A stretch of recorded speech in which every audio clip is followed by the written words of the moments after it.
Hello ആൾ, എന്താണ് എല്ലാവരുടെ വിശേഷം? എല്ലാവരും ഓക്കെ അല്ലേ?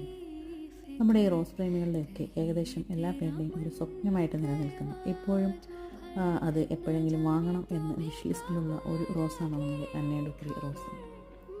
ഇപ്പോൾ നമുക്കത് സെയിലിനായിട്ട് അവൈലബിൾ ആണ്. താല്പര്യമുള്ളവരുണ്ടെങ്കിൽ നമ്മുടെ വാട്സപ്പ് നമ്പറിലൊന്ന് കോൺടാക്റ്റ് ചെയ്യുക. ഒരുപാട് പേർ വേണമെന്ന് ആഗ്രഹിക്കുന്ന റോസുമായി വരാൻ കഴിഞ്ഞതിൽ ഒരുപാട് സന്തോഷമുണ്ട്. കുറച്ചധികം വെറൈറ്റികളുമായിട്ടുള്ള ഒരു പുതിയ ലോഡ് നമ്മൾ പ്രതീക്ഷിച്ചിരിക്കുകയാണ്. സബ്സ്ക്രൈബ് ചെയ്യാതെ കാണുന്നവരുണ്ടെങ്കിൽ ദയവായി നമ്മുടെ ചാനൽ ഒന്ന് സബ്സ്ക്രൈബ് ചെയ്യണേ.